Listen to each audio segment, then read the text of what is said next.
1, 2, 3. What's going on, people? What is going on? As you already know, it's Friday night, which means it is the Friday Night Madness with your boys, Mad Mike Sports, the Mad Scientist.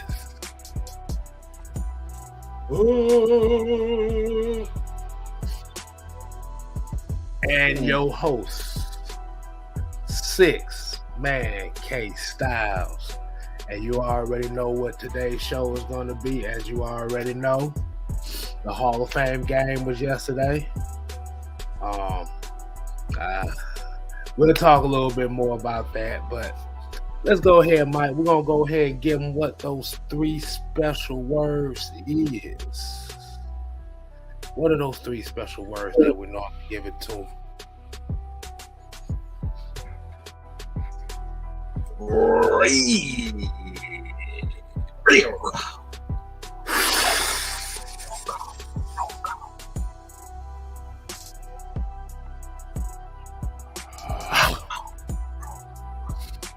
And today's roll call,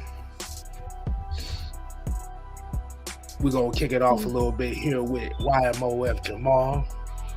We got Robert Ponder, Floyd Donnelly, Joseph Thornton, Bubba Gump. Give shouts out to Coach Unchained, a.k.a. Coach Will. You make sure you go ahead and show him some love, as well as the Professor Noah in the building. We got Lowski, D. Coleman. We got John Higgins, Trey Hill, Eric Mack, World's Heart. Maggie T is in the building. You show her some love. We got ATL Leo, Brian Peoples. We got Miss Carrie in the building. Got my people Sonia. She's in here. Y'all show. If you see into my eyes, so this would be our last goodbye, Carrie. Probably don't even know that damn song. Both these folks probably don't even know what the hell that song is. They probably think that's a song we just made up for her, but that's a real song. We got Marwin Johnson. We got AKA. That's one of our peoples too. Y'all make sure y'all show him some love. We got Jerome 69316. I ain't feel like saying all the ones, so I just said 316. We got the Blood Hive. We got Red Swarm. We got Michael Walker, not that Michael Walker. Gabriel Lombro. Blackberry Lorex. You show him some love. We got Reggie C2K in the building. Carrie talking about she love the way we sing. I say, girl, don't do that, because we might be singing here all night. No, don't get us in trouble. It's Friday too. Don't get us in trouble. I ain't even do the countdown. Man. Like I said, let's go ahead and get straight into it, man. Let's get straight into it.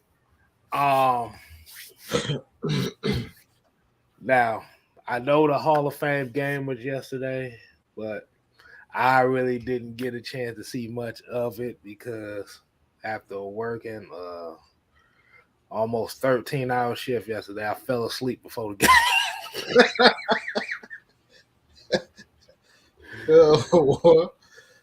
Well,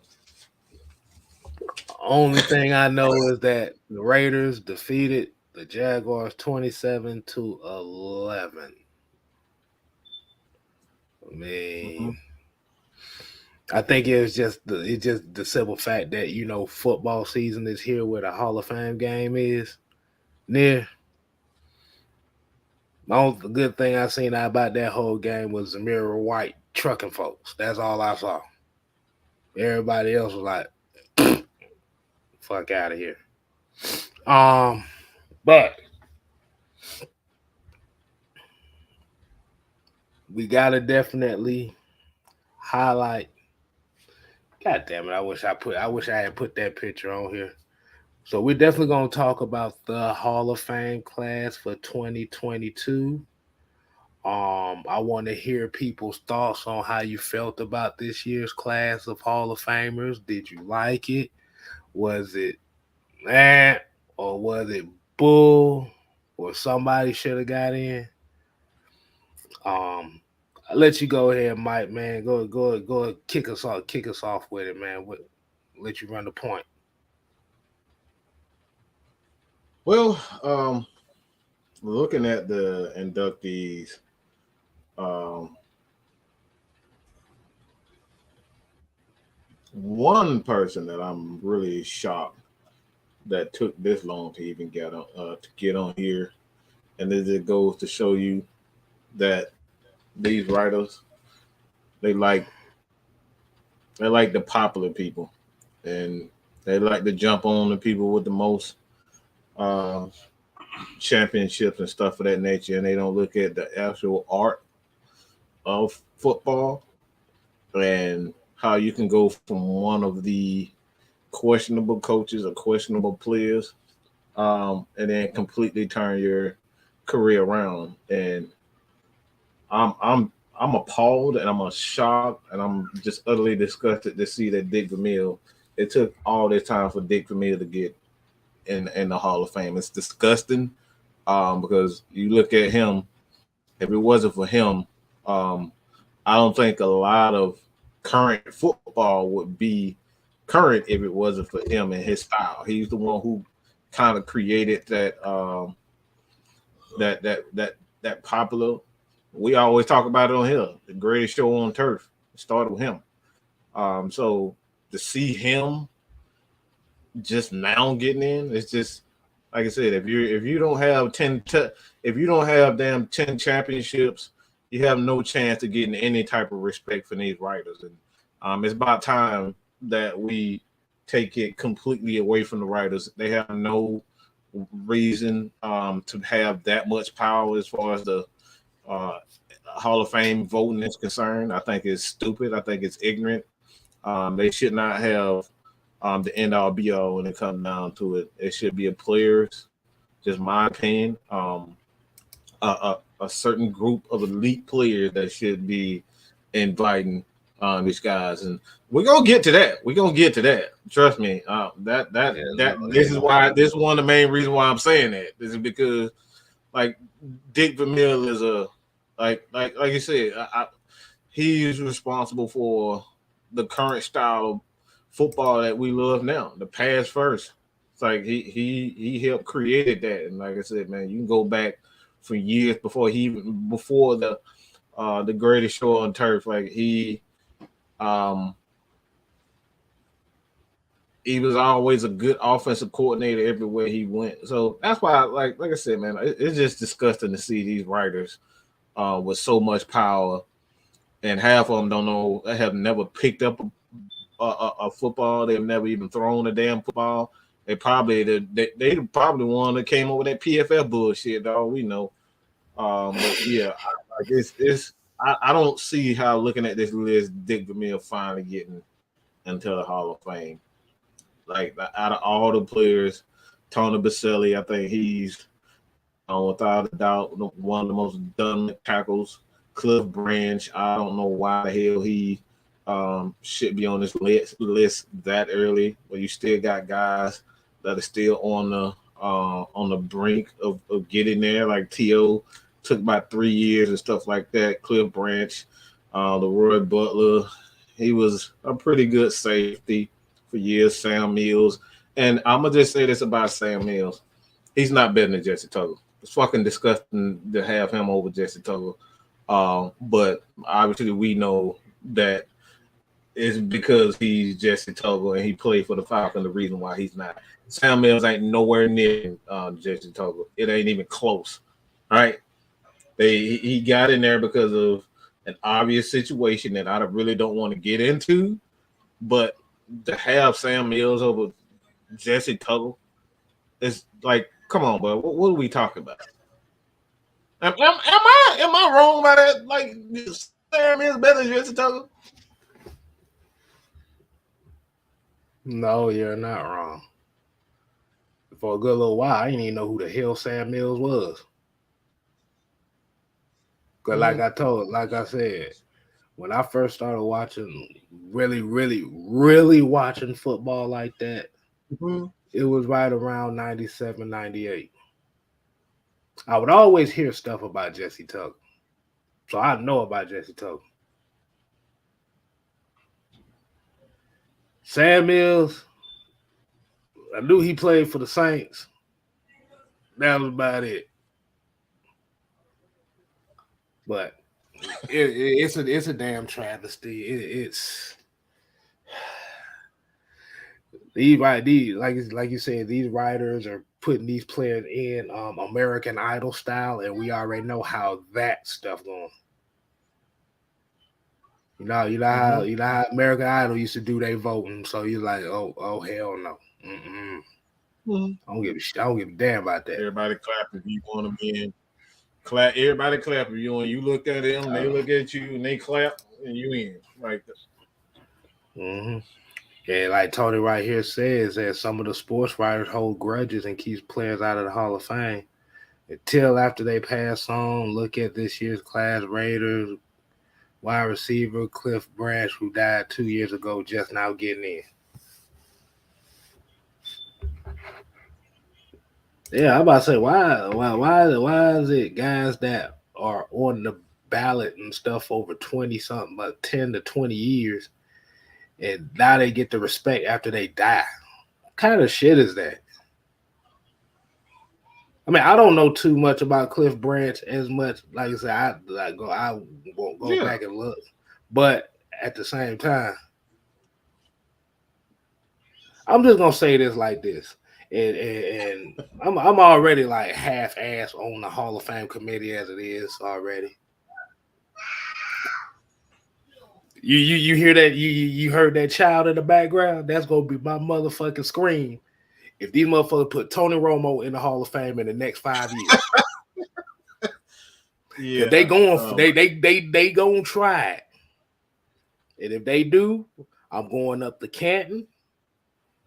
I'm gonna take that Tony Romo Hall of Fame bus, and I'm gonna bust every last one of them executives upside the head with it. Cause I'm like, ain't nowhere in hell. I mean, I like I said, I don't want to be disrespectful to Craig Blanche, but like Clifford Brandt, but I'm looking at his numbers. I'm like, bro, it's so damn pedestrian. It's ridiculous. Like I'm just like the numbers are just pedestrian. All like let's just be real. Like I'm looking at it. It's like if you want to say anything, he's a deep threat. I'm looking at it and I'm just like, okay, what separates him from a Roddy White? What separates him from a Terrence Mathis? And I'm gonna just look at Roddy's numbers right now and compare it to him. Um, Roddy better number. Right, let me go to Terrence Mathis. And I'm like I said, I'm looking at all these numbers and I'm just like, okay, so what makes these guys better? Like even Terrence Mathis has almost, if not the same, but more better numbers than these guys. So, Let's let. Oh, you know what? Let's do one better. Let's pull them up on the screen. okay. Let's pull them up on the screen. Let's see. Let's see. Cliff Branch. Cliff Branch. We would really like you guys to see this and like I said the numbers and I know people are gonna bring up the fact that like all right. Yeah, because the thing is, you're gonna really kind of pull up based on the era that he played in. That's why I brought up Terrence Mathis. Like even Terrence Mathis, you compare him to Terrence Mathis. Terrence Mathis not far off from him, but he's in the Hall of Fame. But like Terrence is not even considered to be a Hall of Famer. Let's see.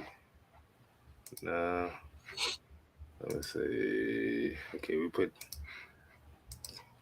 All right. So let's see. Okay, I didn't ask for that. Okay, let's see. There you go. Receiving. Got two 1,000 yard seasons. Yeah, You see what I mean? deep threat. It's like Yeah, deep he's threat. just a deep threat. It's like you just gonna get in the Hall of Fame for being a deep threat. Like that's a one dimensional player. All right, and hold on. 5'11", 170 pounds. Yeah, that is exactly Deshaun Jackson right there. All right.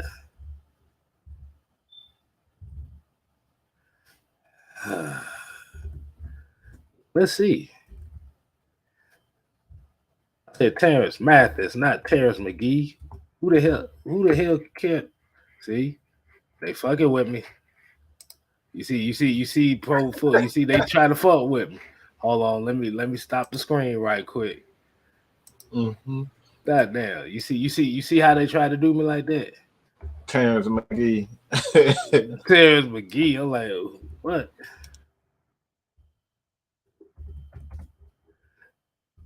But we'll talk about the other guys in there, like the guys that I can kind of recognize.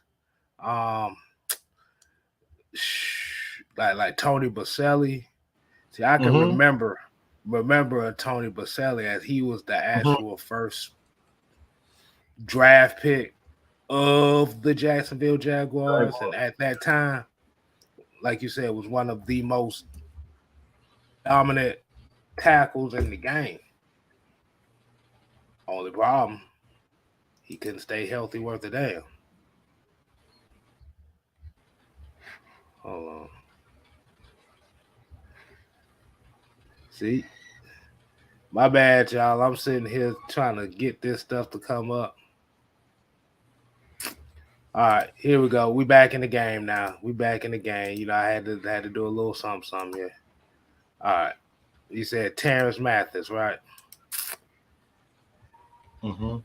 Yeah, by looking at those numbers, it is identical as hell. Yeah, yeah. That's what that's and Yeah. see. This is one of the reasons why I say it's like a lot of these guys are getting in the Hall of Fame. You know, Falcons players have identical, if not better, numbers than these guys. None of these guys are getting in the Hall of Fame. Mm-hmm. I mean, if you Yes. look at Clifford Brand's first few years in the league, it's not really. You see that? Uh-oh. Y'all see what happened there? Y'all see what happened? See, now we bringing up these stats. They done froze up Mike. They froze Mike's ass up. Um, let's see. Coach here said he got in because he was a Raider. Hey, that definitely could be the case. But Josh, Zach Thomas, nah, I don't nah, he's not a Hall of Famer yet. Like I said, yeah, Jesse Tuggle needs to be in this Hall of Fame discussion within the next Hall of Fame class. Cause ain't no way in hell that you got this guy who literally is third all time tackler in NFL history, not in the Hall of Fame. But that's a conversation left for another day. Let's talk about some of the other guys that we got in here. I know everybody's especially everybody down here in Georgia. I know it's pretty happy for Richard Seymour. Uh, Mm-hmm. it was a time where Richard Seymour was like one of my favorite defensive players, especially on the D line for a little while. He definitely was one of those type of guys the Falcons needed back in those early 2000s before they got John Abraham. Actually, they came out around the same year. Am I correct? Uh, hold on. Um, hmm.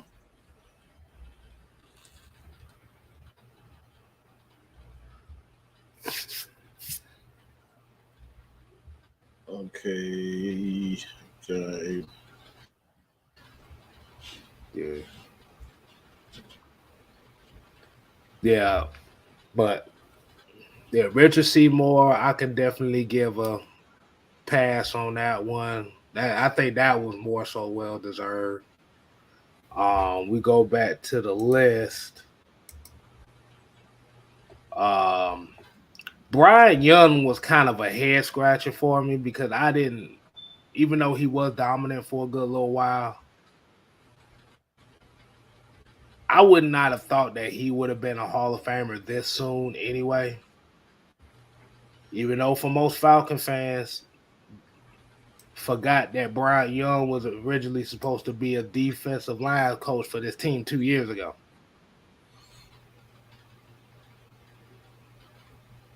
Um, uh, from what I heard last night, and this is another reason why I think it's just absolute bullshit. That these writers just need to, like, it's disgusting to have writers uh voting, and that, like, they have such a stronghold on the Hall of Fame voting. That's because from hearing what they said last night, he had players pretty much campaign for him to get him into the Hall of Fame. There was a segment during, the game last night where it's like people really campaign for Brian Young as far as, like, doing their thing, and going to these writers and saying it's like, all right, this guy was extremely dominant at that point in time. Um, like I said, I think he had a. My thing is he had a 4 to 5 year stretch where he was one of the most dominant inside Right. I defensive remember that. tackles, I and remember that. but it like he kind of died down after a while. So, like, I'm not saying that he wasn't a great defensive tackle, but he had a short period of time where he was dominant, and that for me, that's not good enough.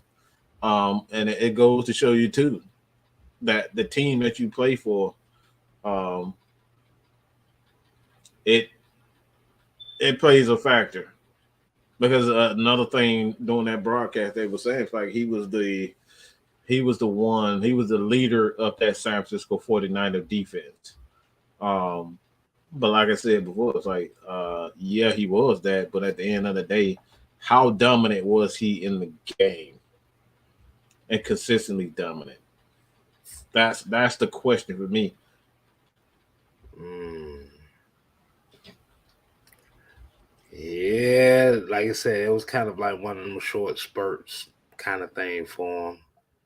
Um, yeah, I don't remember it being a long, long stretch of him being dominant like that. Right. Um, D. Coleman brought up another name. He's that Marty Schottenheimer ain't in the Hall of Fame. He ain't never gonna. I don't think he gonna make the Hall of Fame no time soon. He done Mm-mm. got it. Him and that owner got into it. Like, that shit right there. Mm-hmm. If there ain't no Super Bowls Friends. under, That's it. That's real. If you ain't got friends to suck off these writers, like, you don't have a chance. Like, there's something that I do know personally because um the guys at Sports Atlanta Sports Unlimited, TJ Pollan, he goes in and, like, a lot of these um writers have a vote, have a say so, partially because they have, like, a lot of these people that you think should be in the Hall of Fame are only in the Hall of Fame because writers have to submit a quote unquote resume on behalf of these players.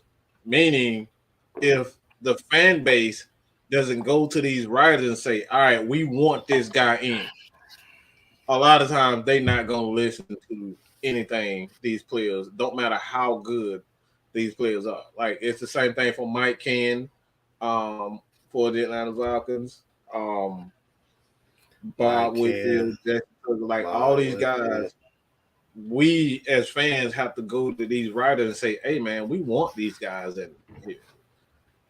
We want our guy in the Hall of Fame."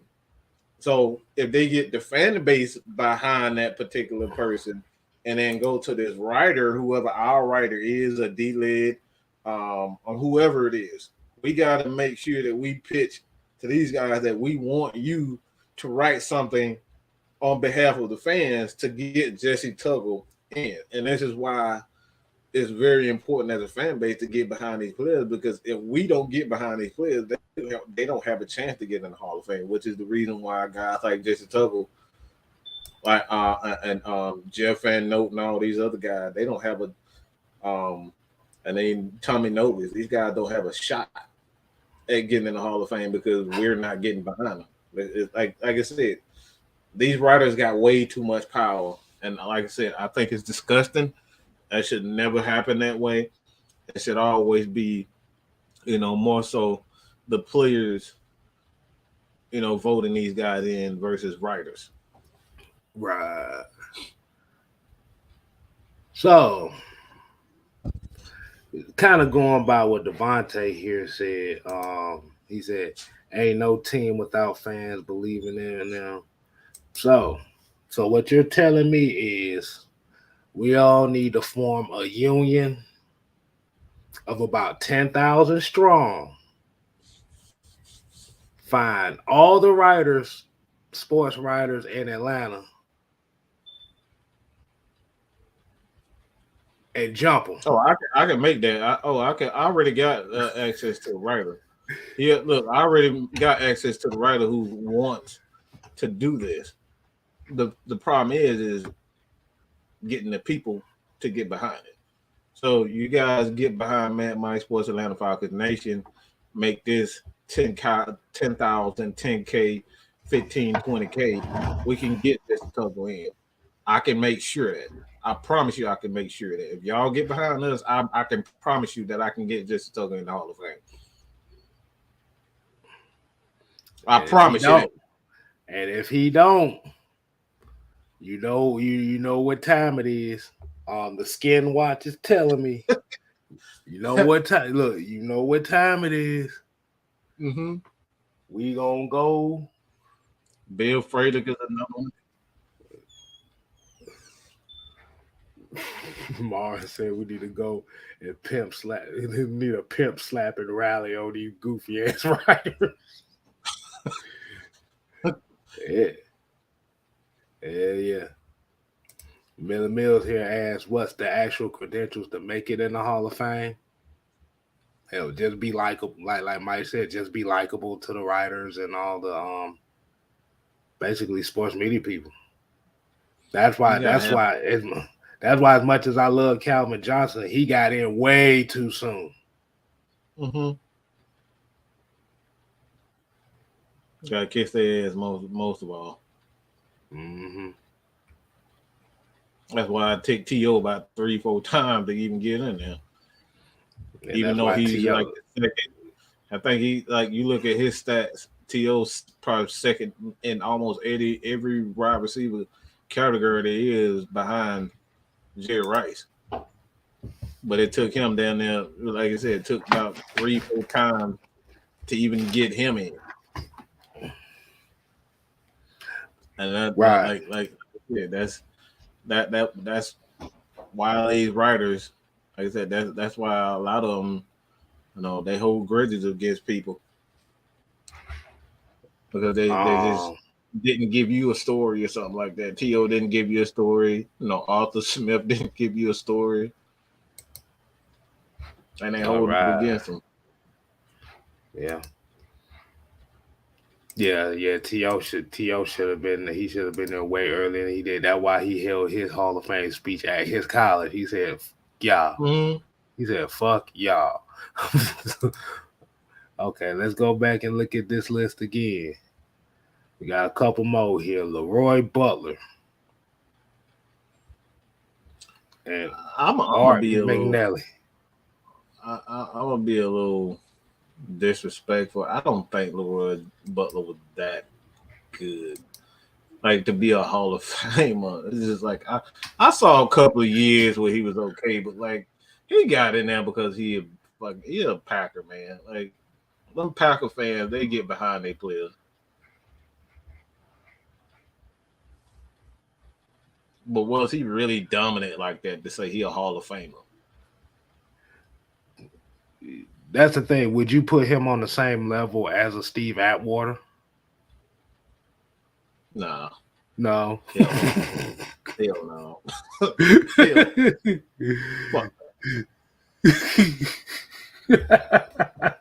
fuck no. Okay, capital fuck no, Would you put him on the level as a Rod Woodson? hell no, No. hell no. Would you put him on the same level as a Ronnie Lott? Hell no. Hell no. Come on, man. Like, do you remember Leroy Butler moments? Let's just keep that real. How many Leroy Butler moments did you remember in the NFL? I'm about to say, wasn't he the one that hit John Elway that hit the helicopter spin in the Super Bowl? Wasn't he the one that hit him, that forced him to do the helicopter spin for the first down? I think it was him. That's about really the only thing I can remember. If that's it, that's really it. Like, Nah, but to be for real, like I said, he wasn't great. He wasn't really all that great. It's just the fact that the Packers are just good around that 94, 95, 96, 97. See, so they just used that into account to put them in there. But outside of that, no. And Weezy B said, Weezy B said, who is Leroy Butler? Leroy Butler was the starting strong safety for the Green Bay Packers from what I've remembered, right around that 94, 95 Green Bay Packers until he retired. My people said Leroy Butler equals Thomas Day Cool. I wouldn't even speak that low. Nah, that ain't gonna do it. I ain't gonna do him like that. I ain't gonna do it like that. Like I said, like I said, I don't really remember a Leroy Butler moment. Like, I just don't. Nothing really stands out. I mean, just say these people. I mean, outside of Reggie White, who do you really remember on that defense like that? Right. Like right off the top of your head. I'm just talking about for the average person. Marino Carter said, "Get in the Hall of Fame should be about your play on the field, not about whether some damn writer likes you because he let you interview him. Why can't the Hall of Fame players vote on who gets in and get not?" That's don't the Hall of Fame. I think the Hall of Fame players got to vote too. I think they got to vote, but I think the writers' votes have more weight to them. Mm-hmm. Cause I like I said, boy, ain't no way. Like I told y'all, y'all can clip this and y'all can save this in the archives. If they put Tony Romo in the Hall of Fame, not as a commentator, but as a football player, they need to throw the Hall of Fame in the garbage. I'm telling you right now. And you see when the finger goes like this, I am dead serious. They need if Tony Romo ends up being a Hall of Fame quarterback, not an announcer, but a quarterback, throw the Hall of Fame in the garbage because it don't make no goddamn sense.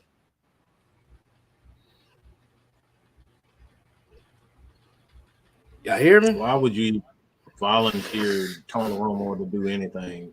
Motherfucker couldn't even win back. He couldn't win a playoff game. Like, what are we talking about?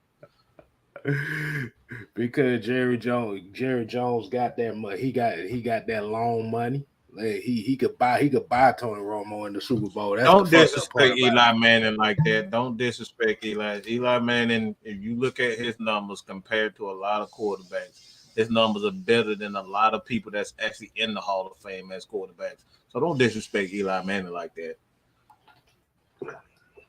Was he Peyton Manning? Fuck no. Was he Matt Ryan? Fuck no. But he was still a Hall of Fame quarterback. Because if you look at a lot of guys, we can do this all day with quarterbacks that's in the Hall of Fame that we even question why they even in there. And one of them played for the Steel Curtain. Terry Bradshaw. So if his ass is in it, and Joe whatever the hell his name is, the Jet, Mr. Jet, if his Joe ass is in Namath. the Hall of Fame, Joe Namath is in, if these guys in the Hall of Fame, you look, trust me, Eli belongs in the Hall of Fame. Because those guys' numbers, you look at them, you look at their career over a long term, you was like, why are these guys even in there? Yeah, that is true. But and I guess they put an official in here, Art and McNanley. You know how I feel about the officials. Fuck them officials. Okay, next to the next. Oh, they got officials in there? Huh? Yeah, I they totally forgot about that. Damn, who the hell gonna yeah be yeah. another Art damn McNally. official? I don't. I can't pinpoint shit. Oh, you did a good uh, job on that holding call. What the hell?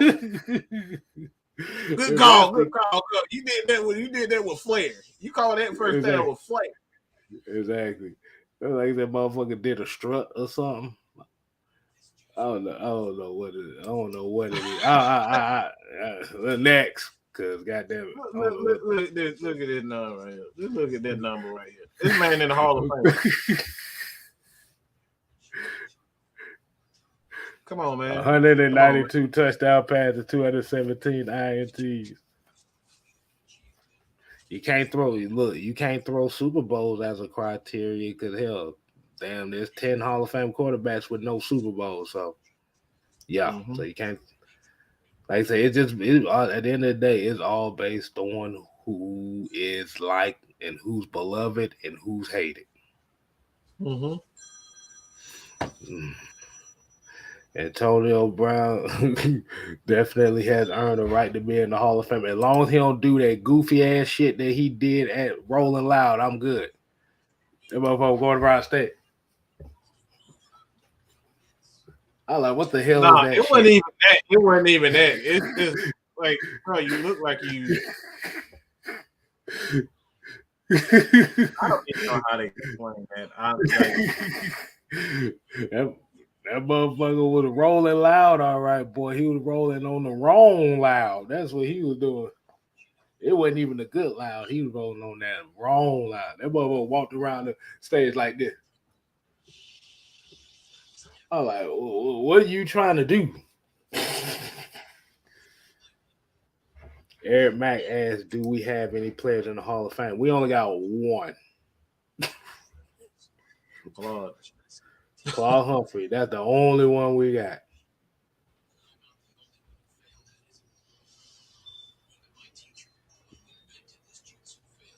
We got as many Hall of Famers. We got many players Hall of Fame at the I mean, two. We Jacksonville got two. We Jaguars. got Prime. Oh, We got Prime. oh yeah. I forgot Prime. Yeah. Okay. I didn't remember if they put him in as a Falcon or a Cowboy. It's like hell. He went in as a Falcon. Okay, he went in as a Falcon. Want to remember as a Falcon. Okay. Okay, because I didn't. I because they kept trying to. Because I remember they kept talking. They tried about to put him in everything. They tried to. Else. Yeah, they had a whole trophy. They had number 21. That was the Falcon. Yeah, because they made such a big deal about it because they was like, man, He needs to go in as a Cowboy. He needs to go in as a 49er. I Yeah. forgot he went in as a Falcon. So, good job.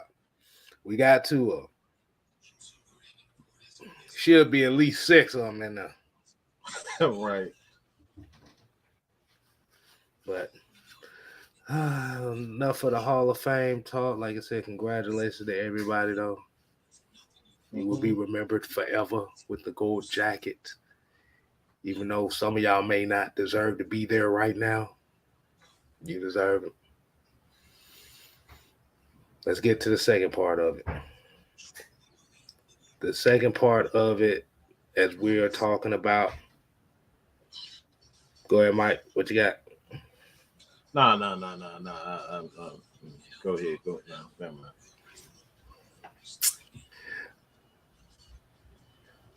Some more training camp stuff. And we're going to talk about the ideology between believing in the team and being critical of the team. Mm-hmm. Mike, what do you think is the difference?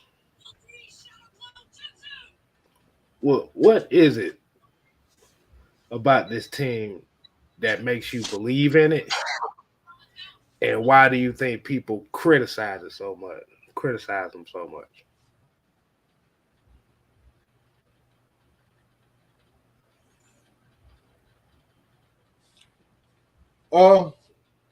First of all, it's just in your heart, period, to criticize.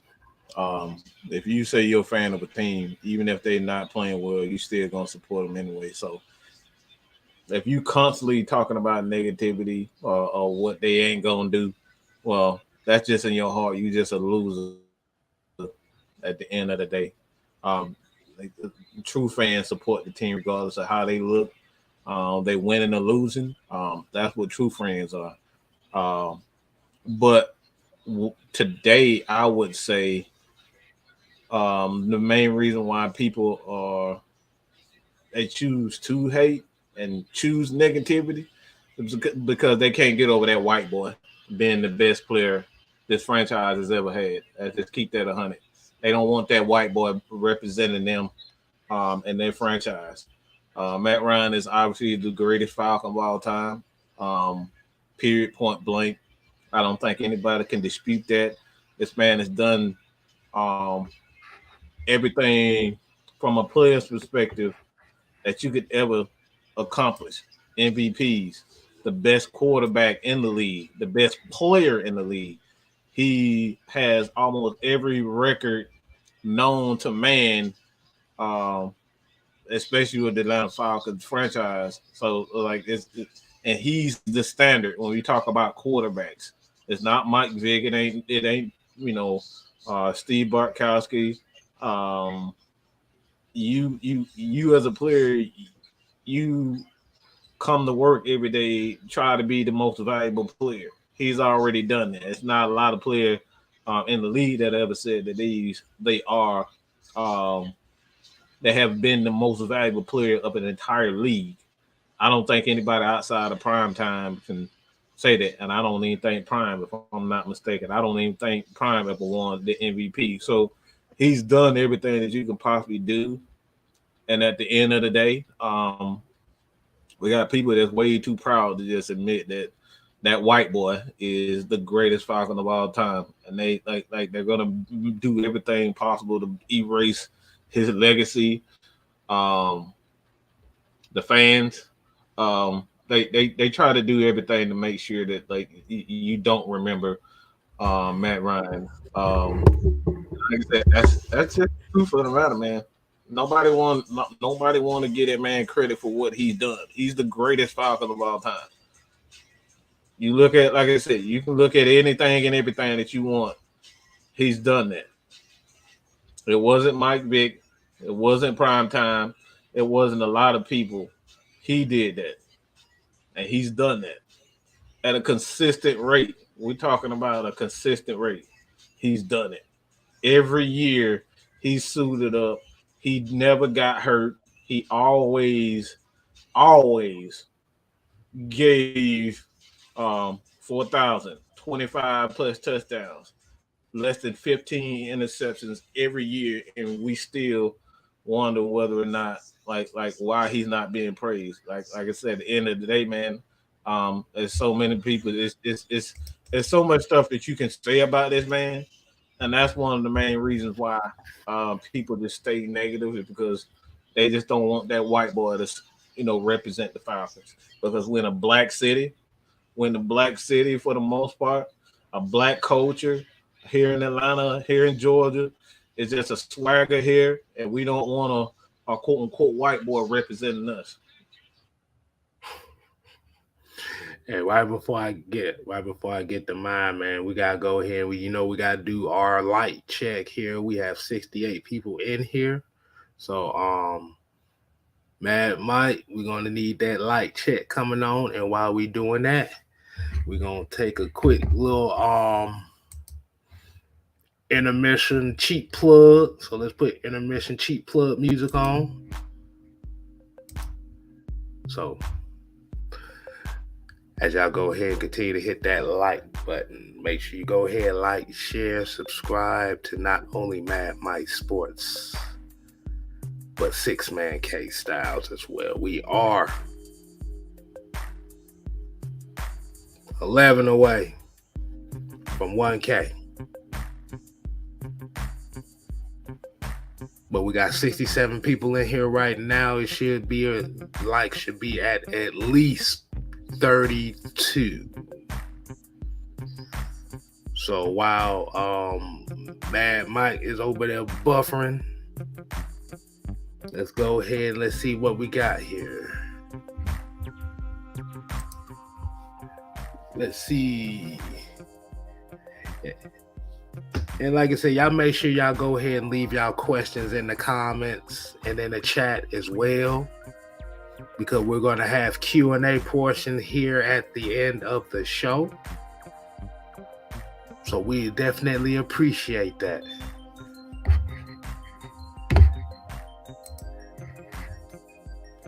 As Mad Mike gets himself situated. All right.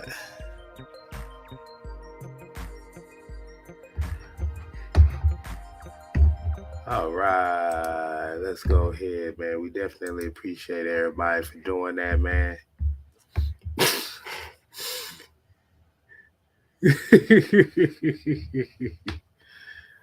But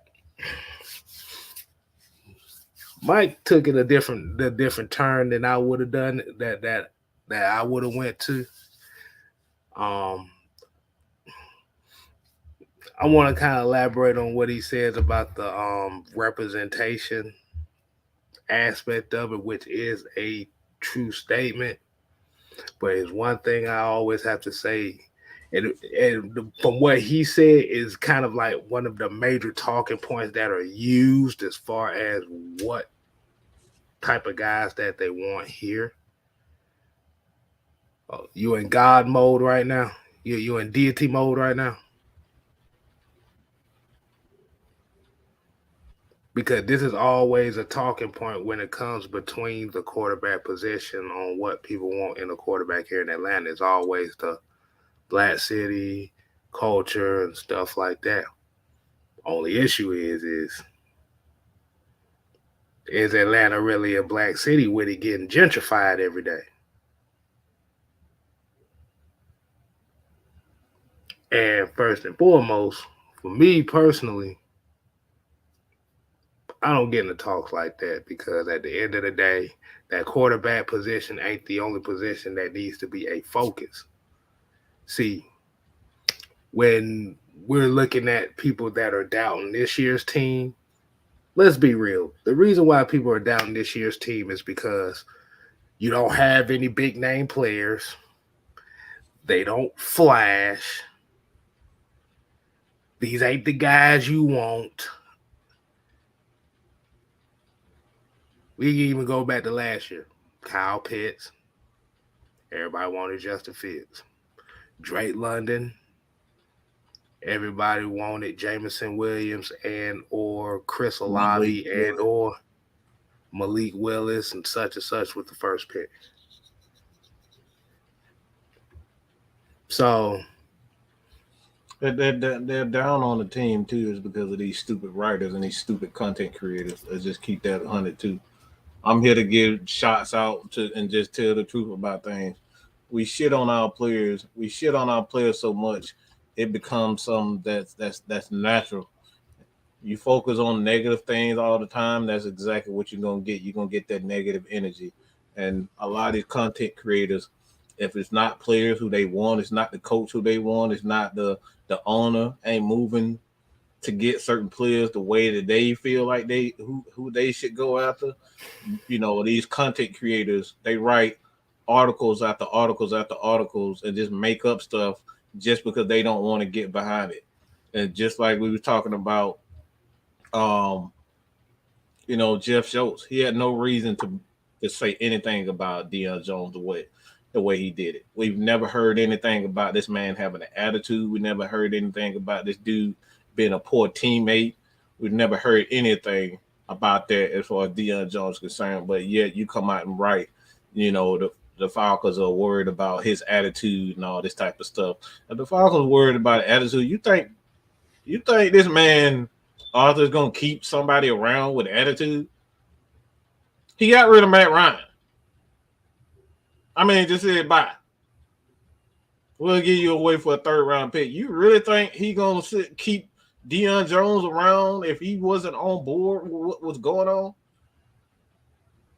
Let me repeat what I just said. Okay, he gave Matt Ryan, probably the greatest player in this franchise history, away for a third round pick. You think he won't hesitate to ship Deion Jones' ass up out of here? Come on, man. Like I said, it is these stupid writers, these stupid content creators putting out all this bullshit who have close to 50,000, 100,000 people following them, and people take that as gospel. That's the reason why people so negative in Georgia. I just keep it 100. Like I said, that's one of the main reasons why people don't like me. They don't like AFN. They don't like us because we tell the truth about it. Y'all put out a bunch of bullshit, and then people are naturally inclined to be attracted to negativity. Negativity, a bunch of nonsense. People love to talk about nonsense. They love to talk about when Calvin really getting arrested or whoever getting arrested. They love to talk about that type of stuff.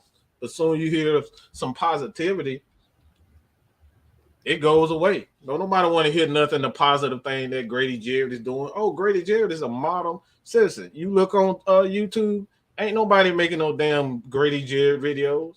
He one of the best defensive tackles in the league, but nobody makes anything on Grady Jarrett. Nobody. that is true. We do.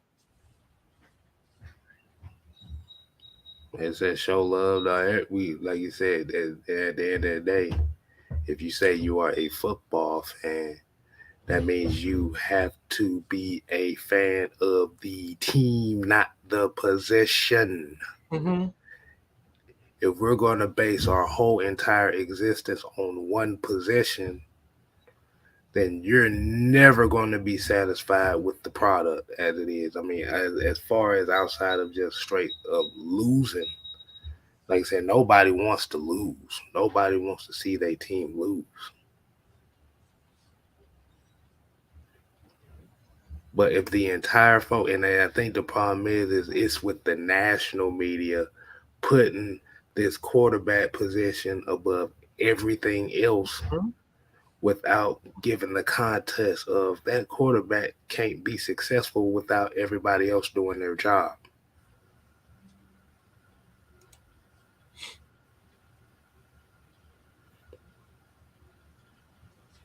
Like I This said, this like this comment right here is exactly what I mean right here. This comment right here is exactly mm-hmm, what. mm-hmm. Just like one of the quotes I had up here before I exited out, it says, "You are what you believe." If you think this team sucks, this team is going to suck. Mm-hmm.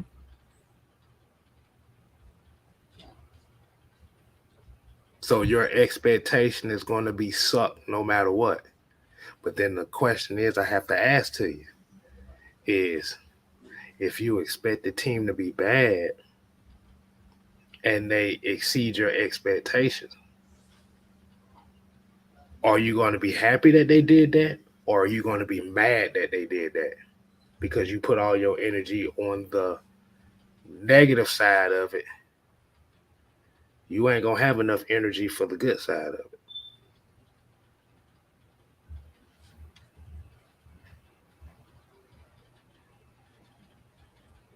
I'm trying to remember if that how it went. Yeah, that's how. Yeah, yeah. Mm-hmm. Said this is why we have the question about belief versus criticism. There's a criticism that is warranted for this team because this team is of the unknown. Mm-hmm. We don't know what to expect from this team. Like you said, everybody that we expected to be there and that were like the staples, well, outside of Grady and Dion, those really only the last two, only two staples. I'm talking about staples. I'm talking about guys that's been on this team for 4+ years and did it at a high level. Is Grady and Dion Mm-hmm. and Jake Matthews. That's three guys right there. Ironically, those guys are still on the squad. Mm-hmm. Because in order for you to in order for you to put together a culture that you're trying to put into, because this is what Dean Pease is taught. Like this is what Dean Pease talk about. He talking about changing the culture. This is what Arthur Smith believes in too. This is what Terry Fontenot believes in as well. The culture, like I said, if you listen to the national media tell you your culture only changes when you get the quarterback. I call bullshit. Mm-hmm. The culture starts with the mentality. It starts with the edge of the players that you have. I want to ask everybody that's watching tonight. I want to ask everybody a question. And I want to hear some I want to see some yeses and I want to see some nos in this chat. When y'all watch these Falcon videos, have y'all noticed the energy of this team? If you feel like the energy is different, put yes. If you feel like it doesn't matter, put no. Because I know for me, for what I'm seeing, is the energy is a lot different. You got a lot of young guys that are unproven. You got a squad full of players that's been here and they're terrible for so long. They looking at it like they think we suck anyway. Let's go ahead and prove them wrong. Let me this comment is not true at all, because the reason why I say it's not true at all is because for quite some time, Seattle was a losing franchise. But what took them to the next level is they started developing. They had a plan. They had a plan in place on what they wanted to be. They wanted to be a defensive team. They wanted to run the ball. They wanted to create a West Coast style offense. It was it started with how you build the team first. Mm-hmm. Winning is a result of you issuing a plan through a culture. Mm-hmm. The winning is a result of the culture change. Pittsburgh Steelers, again, they had a culture first. The culture Mm-hmm. has never changed, Mm-hmm. but they had an identity. San Francisco, again, they had an identity, a culture of what they wanted to be, and they never changed it. Mm-hmm. So it's not true. Winning is a byproduct of your culture. You have to set a standard, what you want to be. If I'm gonna play, let's just say I'm gonna be a boxer. I have to make the decision if I want to be Muhammad Ali or I want to be more like Sugar Ray Leonard or I want to be Mike Tyson or I want to be a brawler like like George Foreman. There's so many different styles of boxing. You got guys like Leonard Lewis, who is a behemoth of a man, but he fights more like a Sugar Ray Leonard, just jab, jab, jab, move, move, move, jab, jab, jab, and occasionally it hits you with a right hook, that'll knock you down. Mm-hmm. Mm-hmm. But it starts with the identity. The identity is of the winning is a byproduct of a culture. It got to start with a culture. You got to start with an identity. How are you going to attack these guys? Are we going to attack these in the running game?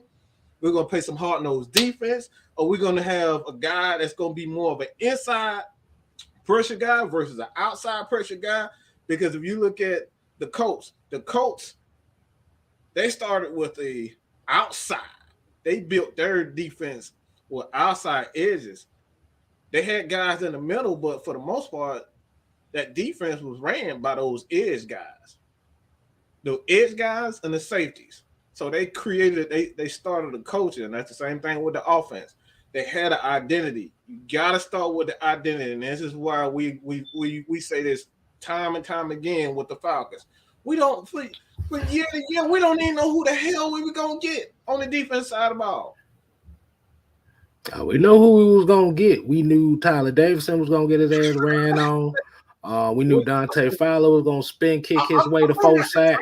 I'm from the draft. Oh, we know from the draft. We know we didn't have a clue if it was gonna be a safety, a linebacker, we had no clue what we were gonna do.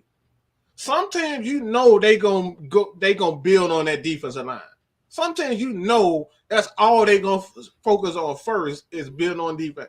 The defense, we didn't know what the hell we was gonna do. We didn't know 1 year we are gonna draft a safety, or corner, or a damn or edge guy. Right. We had no clue.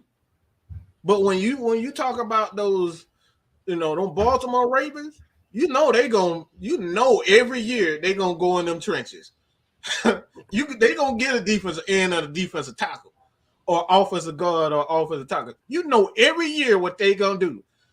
It starts with the culture. The culture creates a winning environment, and that environment, the wins are a result of that.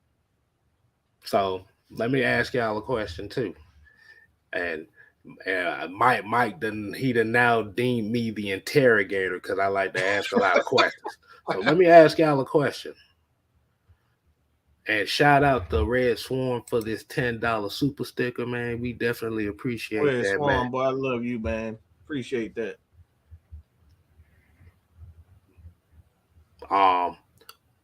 But kind of getting back to what he said. He's saying if you're not winning, no one cares what culture you're trying to create. See, but the problem is, bro, this actually gonna get to the question that I'm talking about. Mm-hmm. Let's say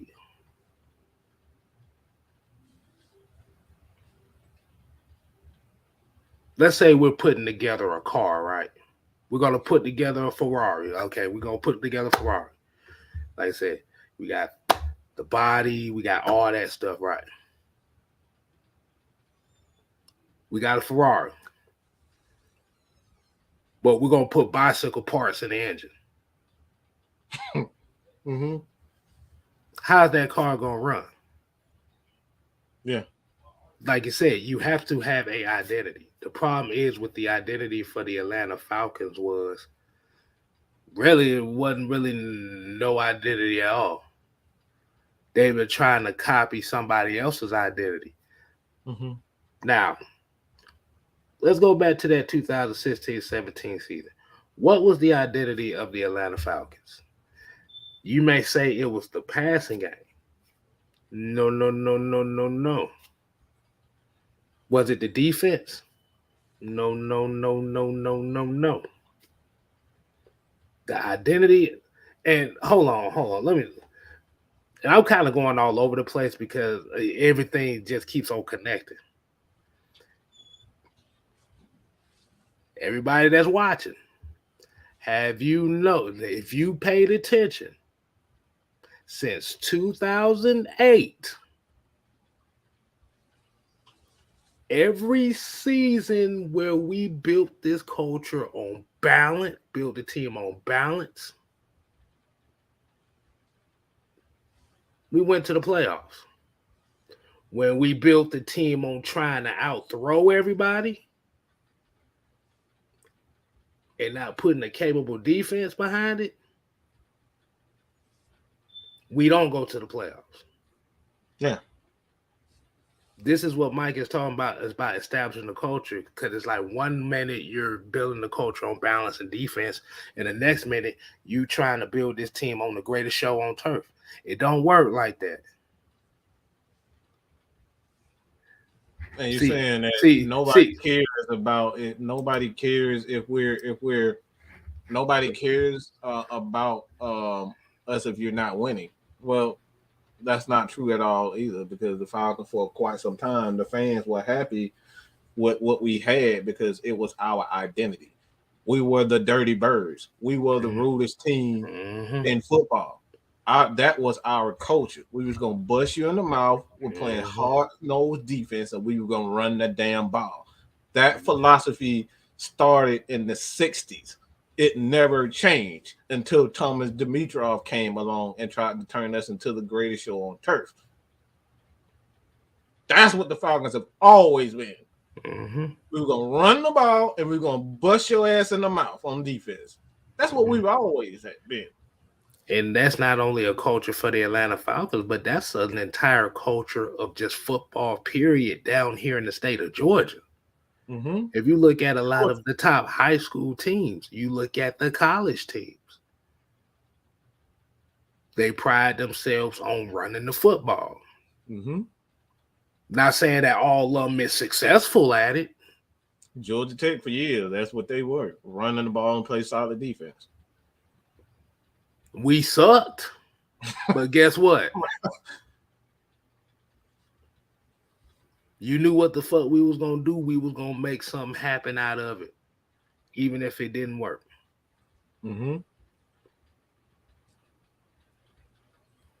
Because I'm not I'm not gonna try to build a house and not lay down no concrete. Right.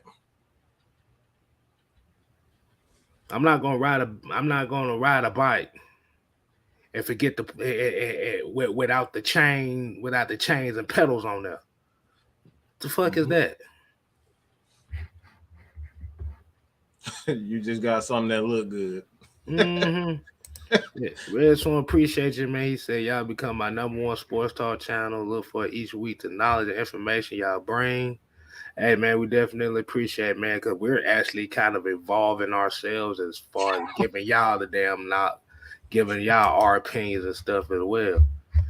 Incorporating different things in here as well. So it's not just us, it's y'all as well that continue to watch. Warner Robins is another school, predominantly off running the ball. Georgia Bulldogs, Georgia Southern when they had AP. Adrian Peterson, but not Yeah, I know you're talking about. Like it's like Georgia has always been a smash mouth style of football. We've never been pressy. So this is what we talk about as far as like at the end of the day, you can talk about winning games, but you still gotta have an identity. You can't win games if you don't have an identity. Winning games are a byproduct of a culture. So let me let's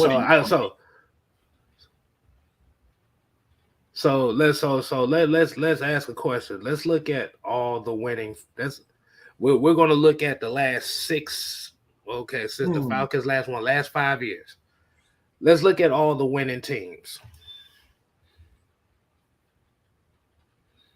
And when we're talking about winning teams, we're talking about teams that flipped an identity and started winning. The New Orleans Saints. That's the first team I always think of because they went through the exact same shit we went through. They changed their culture. They threw the ball a lot, but they was known for defense. Flipped it. Boom. When you see running the ball too. They ran the ball. They passed the ball for like 5 years in a row, and like Drew Brees, like during that time, he had like an NFL record for passing yards and passing touchdowns and all that type of stuff. And they totally flipped the script and went to a balanced offense. Right. Let's see who else we could put on there that's winning.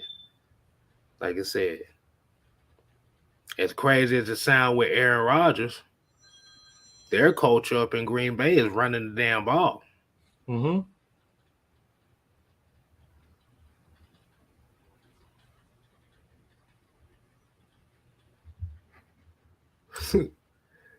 He said, "Thank you. Winning games are a byproduct of culture." You know what? And of course, that's exactly what he said. What the hell do you think byproduct means? Winning is a result of culture. Culture. You can't win games if you don't have a culture. Right. You got to have an identity. That's what culture is, essentially an identity. If you don't have an identity and you change your identity every year, you can't win games. I don't understand how that's hard to understand. I'm about to say though, you can't build a culture when you're literally changing offenses every 2 years. You got like a quarterback and wide receiver, which led Julio Jones' frustration. It led to Matt Ryan's frustration. It led to the coach's frustration when every year your philosophy is changing. That's not a culture. That's it. Like I said, we go from 16, like I said. You go from trying to pass the ball in 2013 like a motherfucker with no running game. Didn't win. You bring in Kyle Shanahan. You add a little bit more balance. It wasn't good the first year, but the second year they went to the Super Bowl. He leaves. Actually, you go even before that. Mike Mularkey. You got Dirk Cutter twice. Steve Sarkisian. That's a good point, Mill.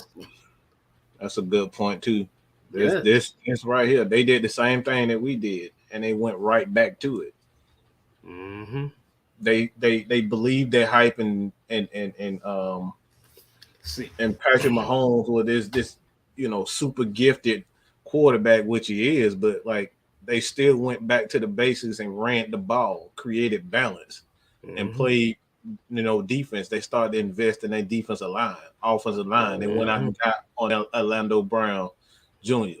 Like they invested into that identity. Which football, the identity of football and how you win games is not having a bunch of players.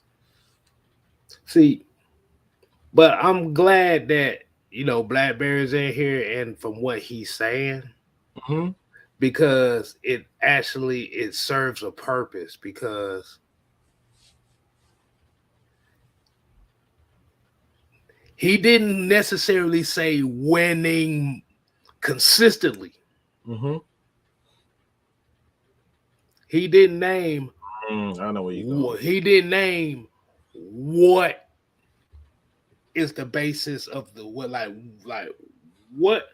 So I'm gonna ask Blackberry this: where do the Falcons need to go to build this winning culture in your eyes? That's a good question for him. That's the only way we're gonna kind of figure out where the mindset is on that. Because what it is with certain people will not tell you what needs to be done. They want to tell you what the result needs to be, but they won't tell you the process. They won't tell you the process to get there. Yeah. You can't just, all right, we need to win. But how we're going to get to that point? It's like, all right, we have we have a dream, we have a vision of what we want to do, and that's win the Super Bowl.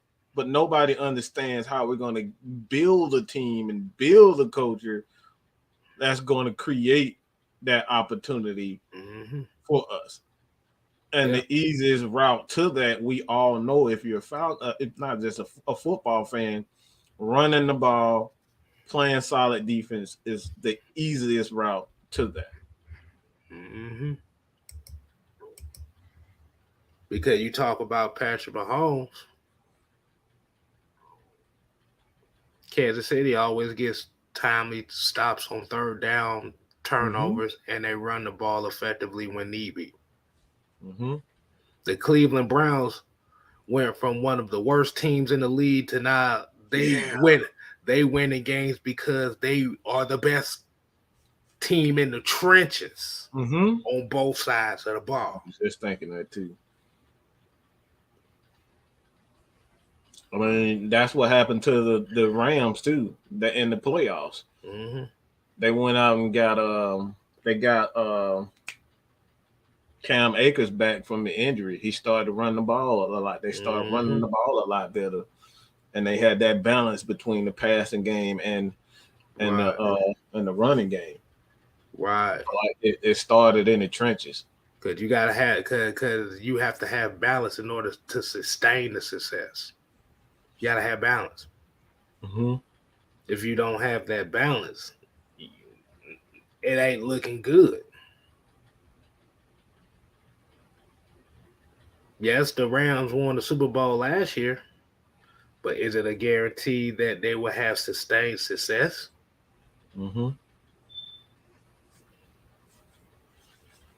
We saw the Bengals go to the Super Bowl last year. And here's the thing, and I said it before.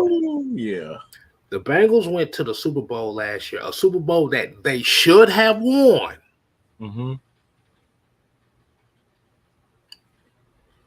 One thing happened. The Cincinnati Bengals stopped being balanced and tried to throw their way to a victory.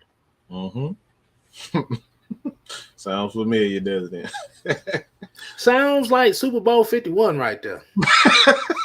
That's exactly what we did. Actually, if you really think about it, it sounds like damn near every Super Bowl we have seen since 2001. Yeah.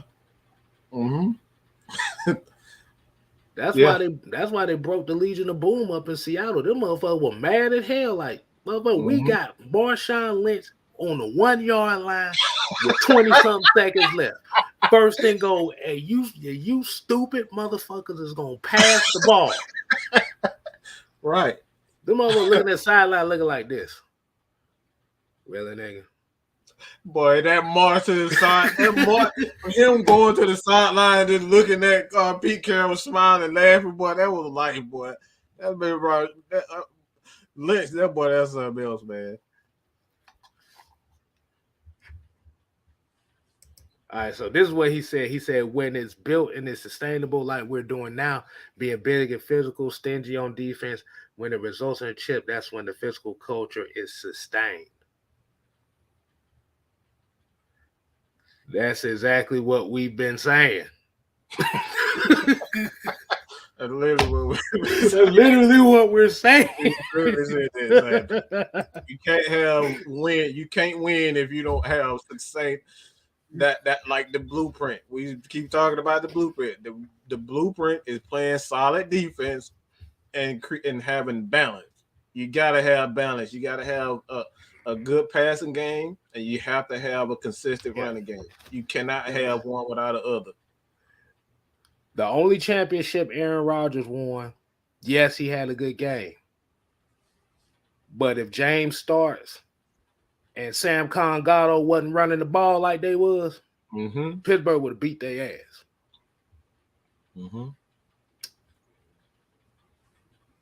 Majority of Tom Brady's championships came off of some type of running game. Oh, they don't want to tell you that part. Even the Super Bowl with the the Bucks, not Bucks, but the Broncos when they beat Carolina. One of the main reasons why they were so hard to stop them is because yeah, Peyton Manning wasn't throwing the ball barely 15 yards, but he was checking the hell out of that bit. He was getting them first downs. He just kept moving that chain. The running game was excellent for the Broncos, but the passing game, him keeping the clock churning, is what won them championship. It was a balance. You gotta have, like, you go back to even to the Baltimore Ravens team. No, Trent Dilfer wasn't a guy that was gonna give you 300. He barely. Sometimes he give you 100, 200 passing. But he kept the clock churning. He kept the clock churning. Kept the defense off the field, and they just ran the ball with Jamal Lewis. He was the game manager. He was the guy. He was the guy to make sure your ass didn't go out there and make mistakes. That's it. So it's a balance. That's how the Rams won last year. Balance. Why the hell you think the Chiefs got their ass whooped by the Buccaneers in the Super Bowl? They could not get that ball back. Yeah.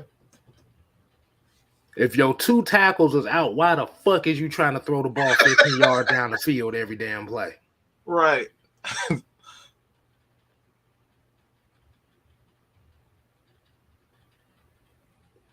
I'm just saying, bro.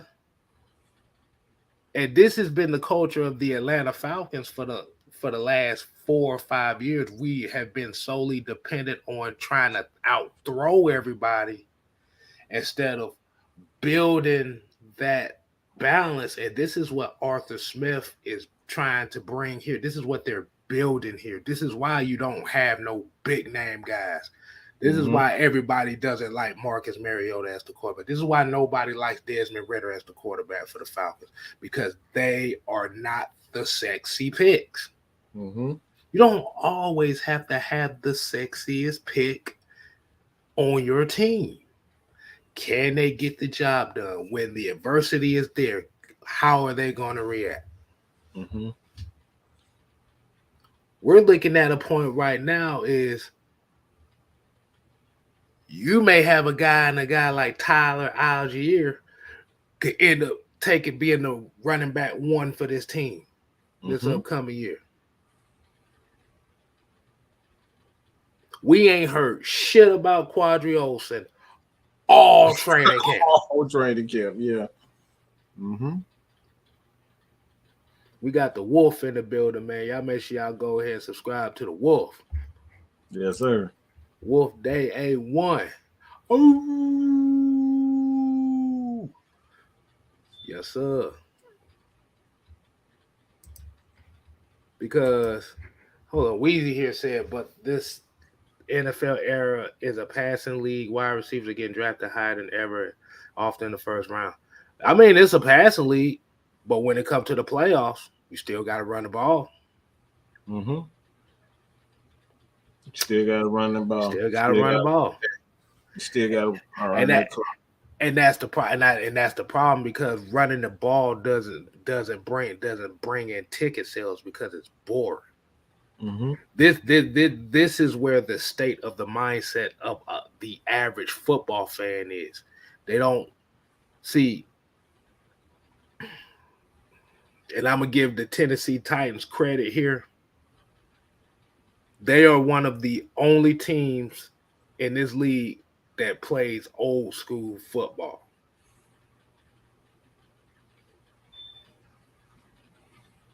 It wasn't until they got Julio Jones where everybody started taking them seriously, because everybody is enamored and glorified that high-powered, we got to have all the weapons on the outside offense. It's nice to have. Falcons, we've had it for years, and it ain't did nothing for us without a running game. I'm not saying you got to have a 2,000-yard rusher in your backfield, but you got to have some type of threat back there. Let's just keep it real. Both times that we went to the Super Bowl, we had a top 5 running game. Like, Devontae and Tevin Coleman combined for about like 20 plus touchdowns in the running game. They had 20 plus touchdowns apiece in 2016, just running the ball. I think running and catching, I think it was like 25. Running and 25 catching. running, yeah. So they had like 25 combined, just Yeah. those two guys. Right. And then you go back to Jamal Anderson and the 98 Falcons. Like, dude had like 400 carries, 500 something carries the entire year, including the playoffs. So, but even with those 400 carries, you still had two 1,000-yard receivers. you still had two of them, yeah. That, and see that when we talk about that balance, it's okay to have quarterbacks that gonna get you 4,000, but if you don't have a running game that's going to get you at the very least 1,500 yards, there's no balance there. Because the running game helps the defense, the passing game helps themselves. Mm-hmm. We gotta have the mindset of that. I want everybody to write this down. Write this down. The passing game helps the fans. The run game helps the defense.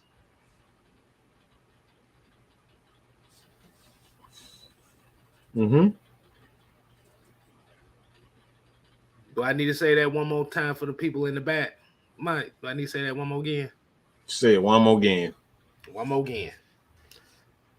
The passing game helps the fans. The running game helps the defense.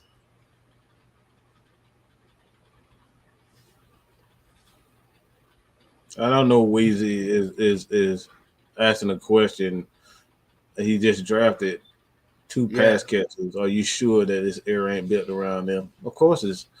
Look, of course it's built around them, but you still gotta have balance at the end of the day, regardless.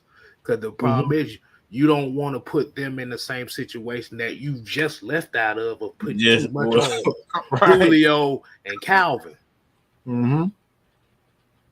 There's no guarantee that it's gonna last 10 years like Julio Jones. Wide receivers, there's no guarantee that wide receivers last that long in this NFL.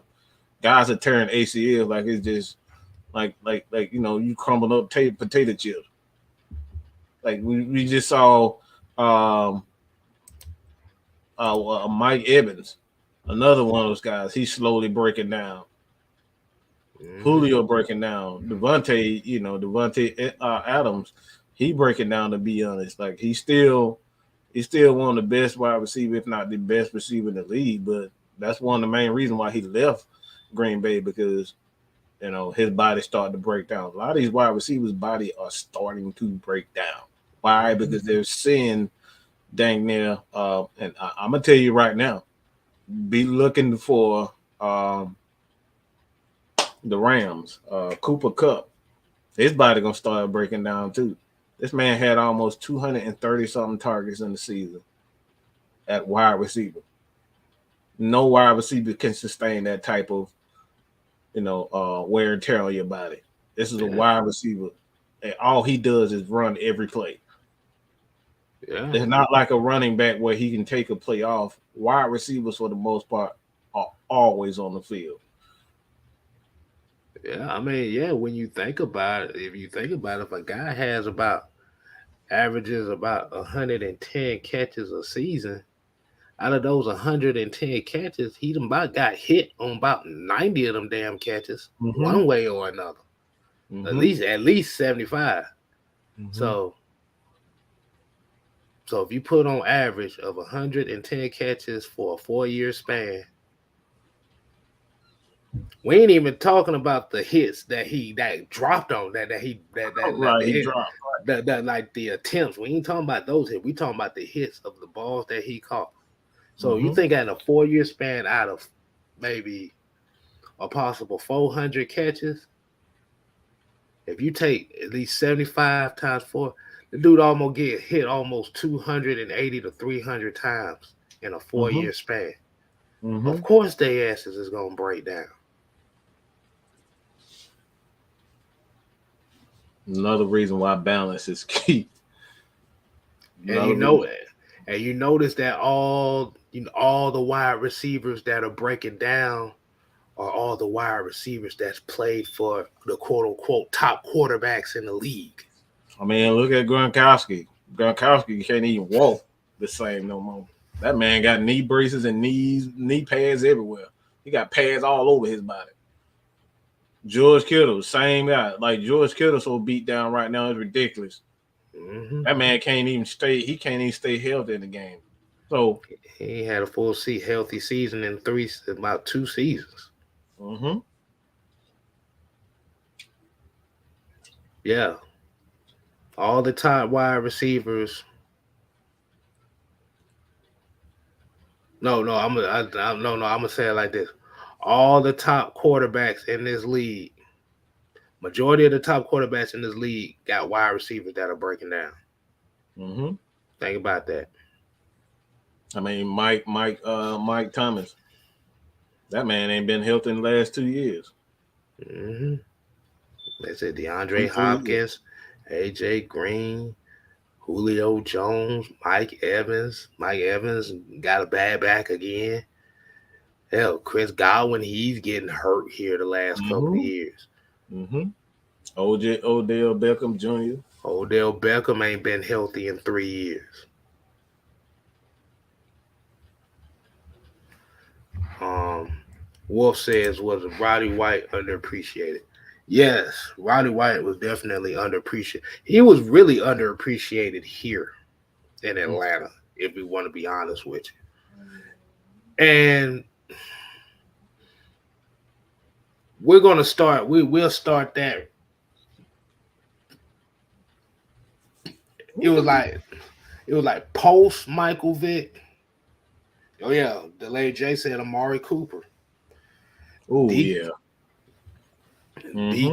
DK heading there too, cause he taking way That's a good point. he's taking them goddamn Derrick Henry hits right now, cause he too damn big for his own good. Mm-hmm. Cause the problem is with a lot of wide receivers. See, a lot of wide receivers don't know how to get down.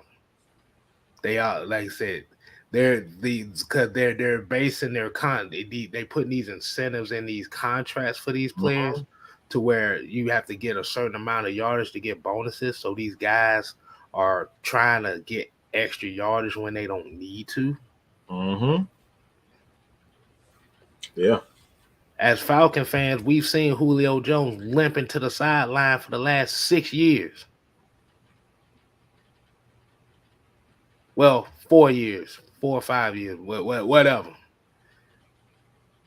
Run one play, limp to the sideline, out for 2 plays, come back, 2 plays, limp to the sideline, out for another 2 plays, come back in. Mm-hmm.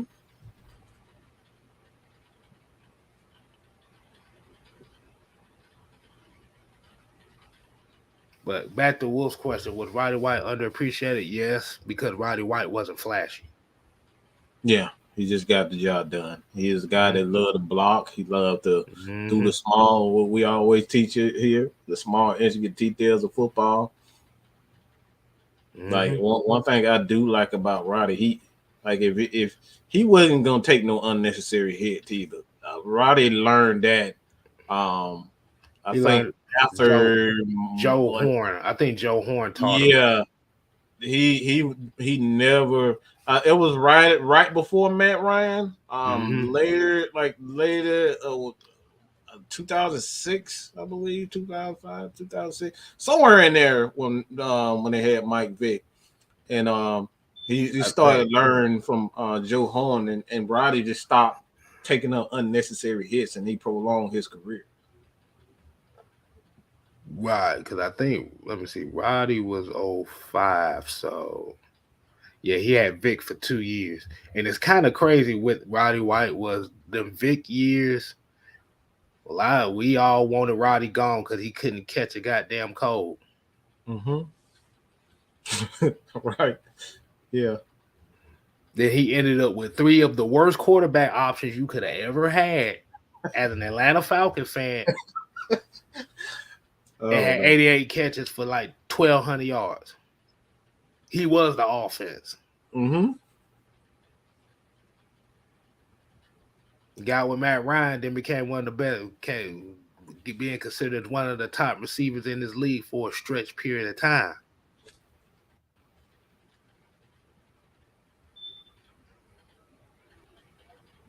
So Roddy White going to these practices and teaching Drake London the ins and outs of this game is very important because he done went through adverse beginnings. Then he had to go through being the man on the team for a stretch period of time. Then he also had to be the man and mentor Julio Jones too. Mm-hmm.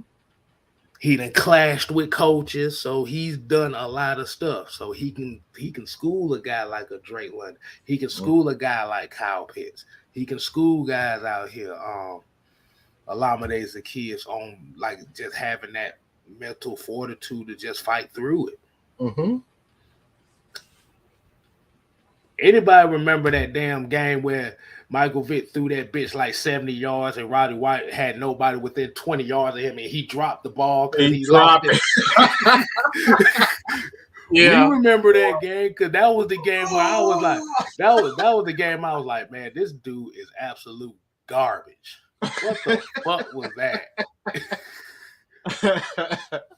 Roddy had some humble beginnings, boy. Good God. Mm-hmm.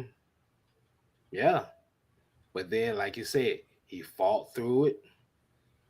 He had his first, he had his first 1,000-yard receiving season being thrown to by Joey Harrington, Chris Redman, and Byron Leftwich. Oh, man. Yeah. Woo, boy. Yeah, that was tough. And guess what? That Falcon team that was leading the league in rushing or was in the top of the rushing after 2008, guess who was leading the blocking downfield? That guy. That guy, Roddy White. He was one of the best blocking wide receivers in the game. Mm-hmm. That wrestling background helped him a lot. Mm-hmm. Mm-hmm.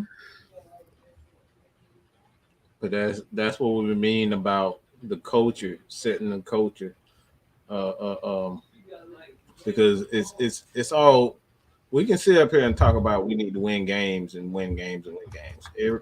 That's the most generic thing that you can say. We need to win games, but if you don't have a plan to win those games, and if you don't stick to what win games at the end of the day, for every team, if you go back one thing and you look at every championship, no matter how much no matter how many players that they got, it always came down to two things: balance on offense to be able to get those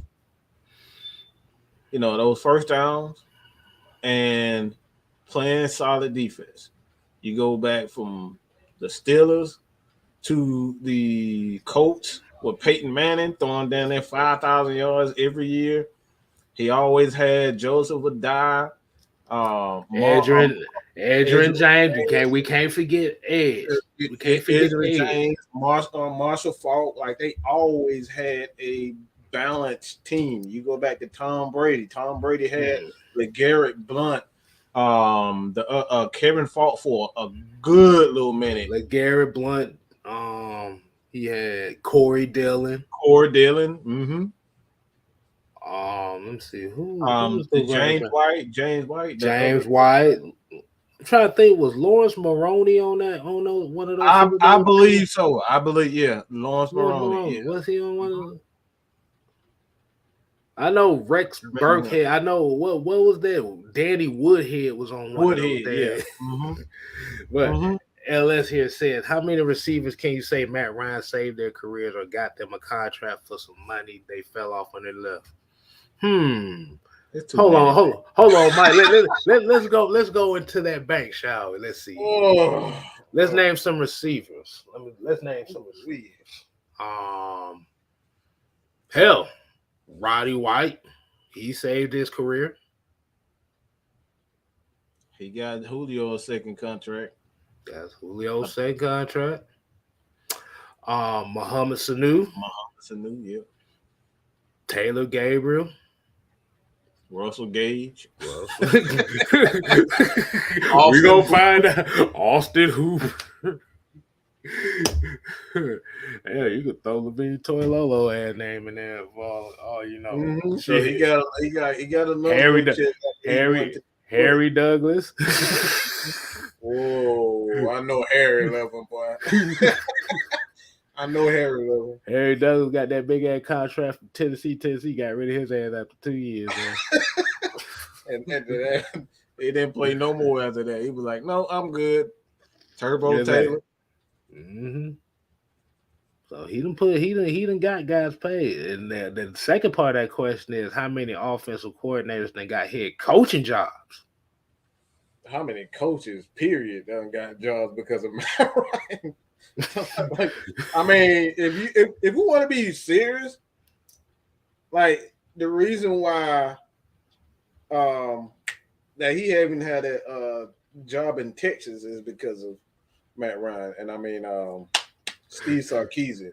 I Mm-hmm. just keep that 100 because he took those concepts that he learned in the NFL by playing with Matt Ryan.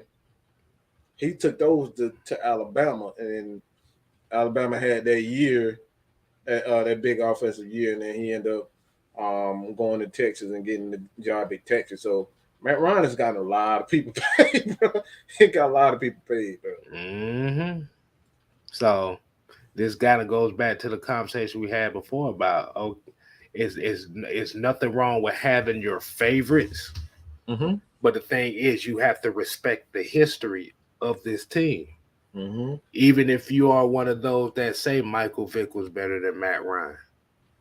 I mean, we're gonna look at you like sit your goofy ass down. But the thing about it is like I said, you can have your favorite player and appreciate all the other guys Mm-hmm. when it's deserved. Now, Mm-hmm. when we talking about Joey Harrington and Chris Redman, no, you kick rocks with that. When we talk about Kirk Kidner and Doug Johnson, you can kick rocks with that. Mm-hmm. If you talk about Tony Graziani, you can kick rocks with that. You want to talk about Sean Renfrey? No. Danny Etling? No. Which McCown brother we had? Was that Luke McCown on the damn team? Was it Was Luke McCown? No, not Luke it was McCown. Josh? I think it was. No. I got the wrong one. No. Yeah. It was Matt Sims. Matt Sims. Matt Sims. That's who it was. Mm-hmm. Yeah.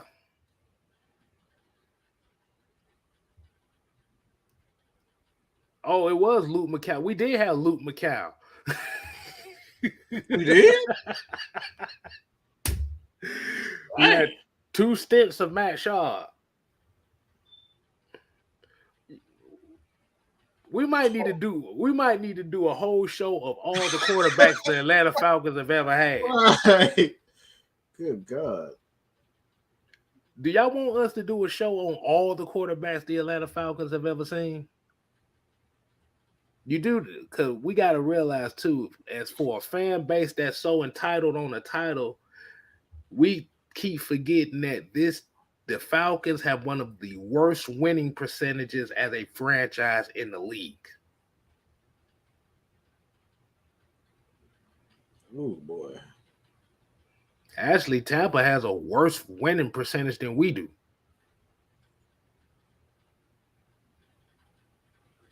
But they got 2 Super Bowls. Mm-hmm. So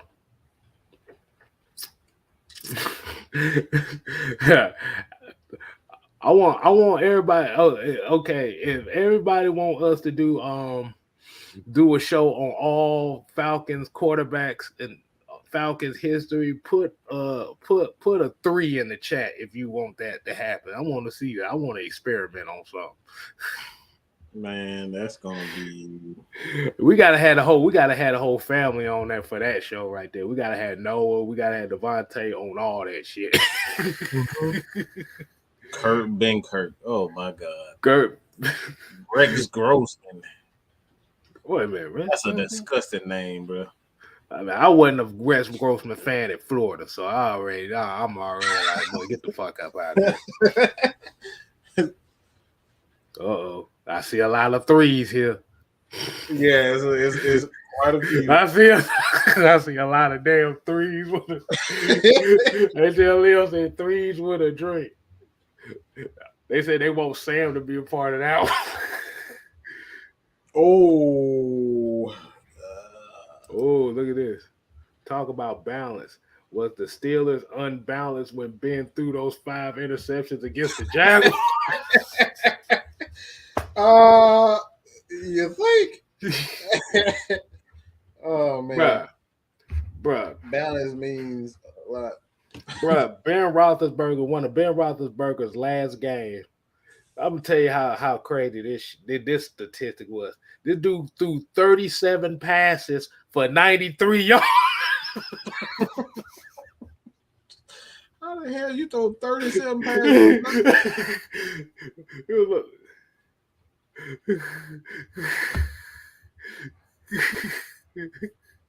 Oh, Tony Wright said, you may not want to do that.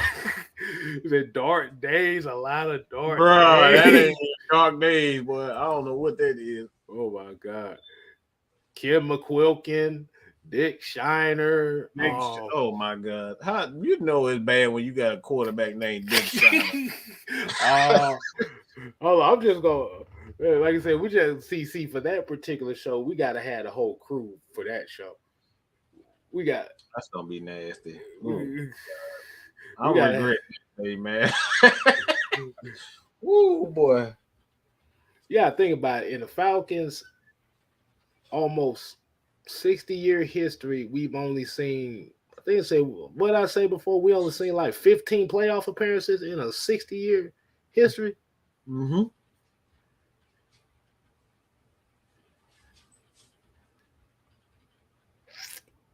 Oh my God. Oh my God.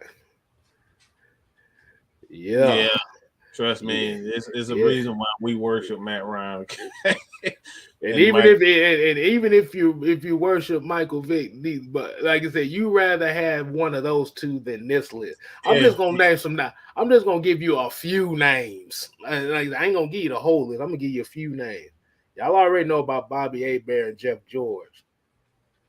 We got Wade Wilson, Hugh Millen, Scott Campbell, Danny Cannell. All right, you can stop now. I forgot all about that Danny Cannell. Jesus Christ.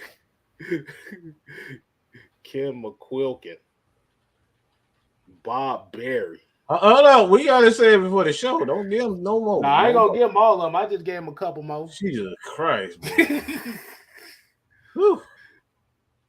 That man said, oh yeah, we damn sure did have John Parker Wilson. I forgot about that. We had John Parker Wilson. He didn't make it past. He didn't make it past the second preseason game. I remember that. Oh my God! Oh, don't forget one of the great. Don't forget one. Nah, you know I can't keep naming these quarterbacks, but y'all. No, don't. I ain't giving you. I ain't giving you. Y'all ain't finna trick me into no more. Oh man, y'all ain't finna trick me into no more. But let's go ahead and wind this thing on down, man. Like I said, you got something else you want to talk about, or you want to go ahead and wind it down?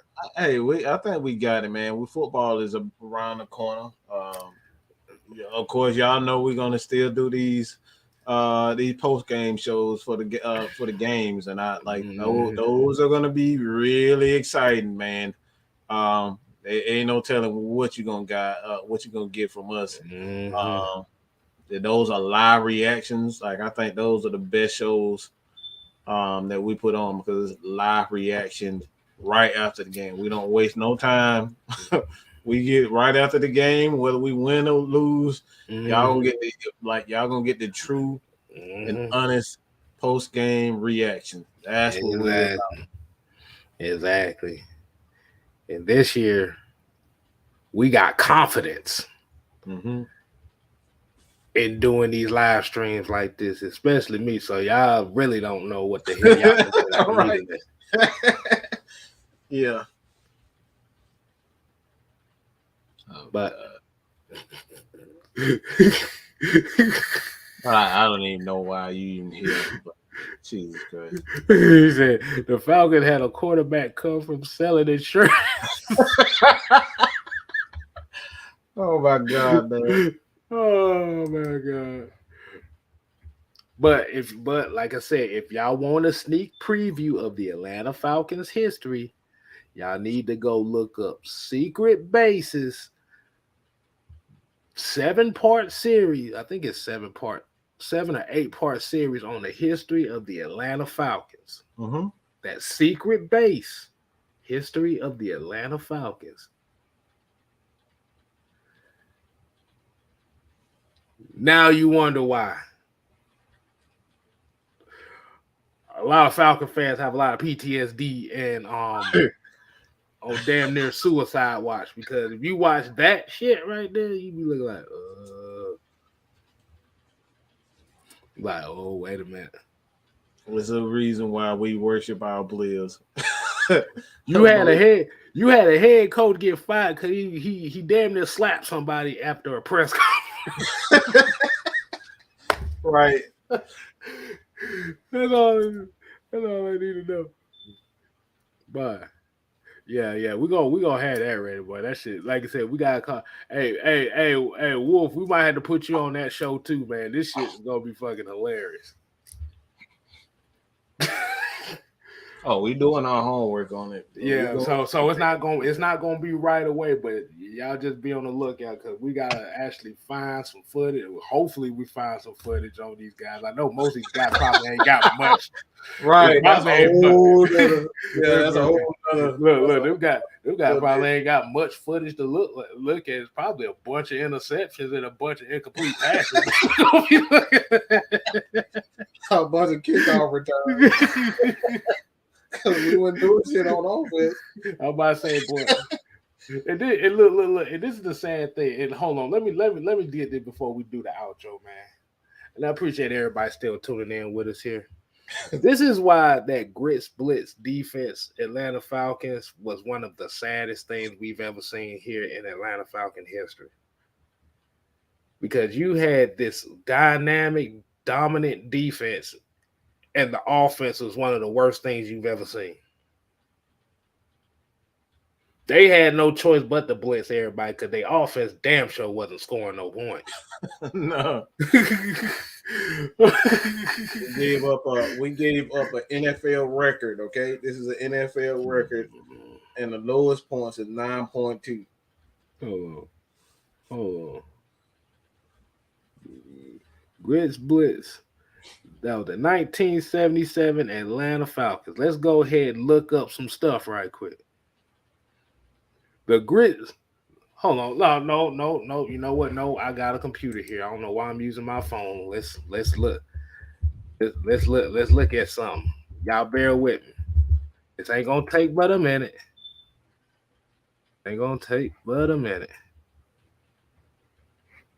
Hold on. And don't let them fool you and say the Ravens are the greatest defense of all time. The Falcons have the greatest defense of all time, and that's 77 team that they want to erase the history of that team. Mm-hmm. But that's the greatest defense of all time. And there's no disrespect to the Ravens because I love that damn defense. But the Falcons have the better, the best team of all time. Defense. Okay. Leeman Bennett. Everybody knows that name. The 1977 Atlanta Falcons. Y'all see that, right? These motherfuckers went 7-7. The defense gave up 9.2 yards per game. The offense scored 12.8. Read the top with it. Just read that top with it again, okay? Record 7-7, second in NFC West Division. Coach Leeman Bennett went 7 for 7. The Atlanta Falcons scored a grand total of 179 points for whole season. Hold on, let me do some calculate. Let me do some calculate on that. 100 not, and they gave up 129 points. That's first in the NFL. Look at that. They gave up 129 points, and then the whole year they gave up an average of 9.2 points a game. Look at that. Total yards. They were second in the league in giving up in total yards defense. They were second in the league in turnovers. Yeah. Yeah, look at this. Win, loss, win, loss, win, loss, win. Do you see the inconsistencies of that season? Bruh. You can't even score a damn point, bro. Look, hold on. Let's go over and look. Hold on. It is gonna let me go. Look at this. 17-6. 6. They lost 6-10, 17-3. They won a game 7-0. They lost a game 0-3. 16-10. The very last game was 35-7. I don't even see the comments. Yeah, hold on. Look at this shit. Look at it. He said that was with Steve Bartkowski at quarterback.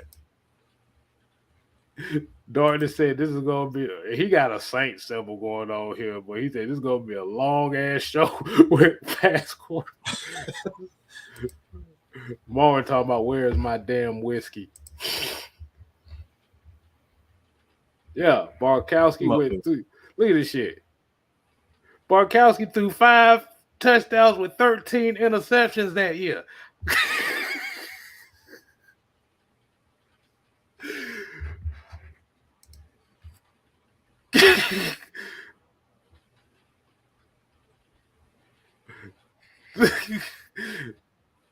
Hey, I'm depressed. Motherfucker, you couldn't roll the ball. God damn, man. You could have underhanded the bitch. God damn. Then Haskell stand back and Woody Thompson. They couldn't run the ball worth a damn neither. They had 9 rushing touchdowns for the whole season throughout the whole team. Damn it, hold on. What a receiving shit. And now y'all see why I say that's the greatest defense of all time. Because how the fuck you win 7 games and don't tell me that wasn't the greatest defense. Look. Alfred Jenkins was the best receiver that year with 39 receptions for 677 yards and 4 touchdowns, bro.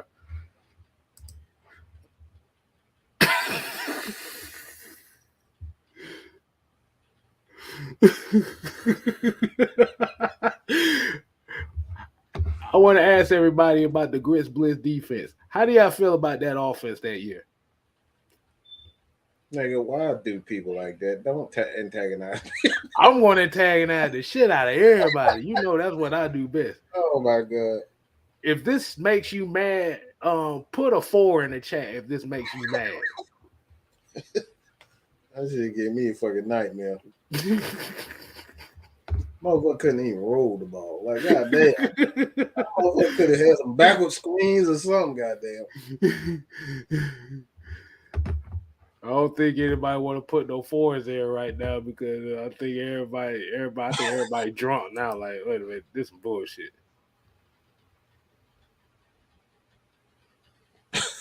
Damn, bro. Like, this some bullshit. They Yeah. They ain't even got where the defensive stats at. We want the defensive stats. Damn, the offense. The offense is depressing everybody as it is. Oh wait a minute, this is the defensive stat. I'm tripping. Look at this shit. Oh yeah, they didn't have tackles and stuff like that around that time. Look at that. Roland Lawrence, 7 interceptions. Ralph Ortega, 4 interceptions. Ray Brown, 5 interceptions. Ray Easterling, 4 interceptions. This motherfucking team had 26 total interceptions and 42 total sacks.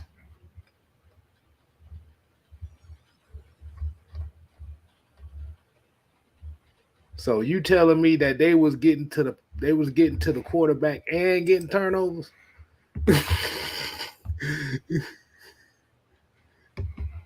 Yeah. So put some respect on the Grits Blitz defense, because damn it, they had no help at all. So let's go ahead and I got to end it off right. I got to end it off with this music because I think a lot of people are starting to drink themselves to sleep after looking at what we just looked at. So we definitely appreciate everybody tuning in tonight to the Friday Night Madness, where we start your weekend off right. That's why we always say, y'all go ahead and leave y'all questions, leave your suggestions on what you want us to talk about in the sports world. Whether it be Falcons, whether it be your favorite team, maybe it's your favorite sport. Let us know. So, before y'all leave tonight, y'all make sure y'all go ahead and hit that like button. Make sure y'all go ahead and hit them subscribe buttons. Wow. Because we trying to put a message out here that we ain't to be fucked with out here. But we also want to put a message out here is we want everybody that's watching us to get their voices heard. 6-man K Styles. We 11 away from 1K. That's just the beginning. Mad Mike is on the road. His next goal is 8K. We getting there over there as well. Make sure you subscribe to not only us, but Atlanta Falcon Nation as well. Make sure you follow all of our affiliates. And what do we say here on our shows at the end? We ain't here to play.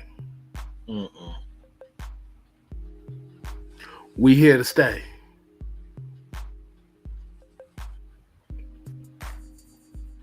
You ain't got to go home.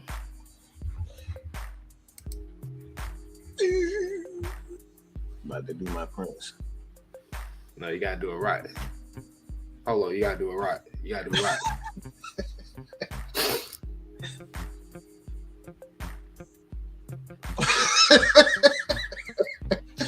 I got to. Darling Piggy. Little red Corvette. Deuces.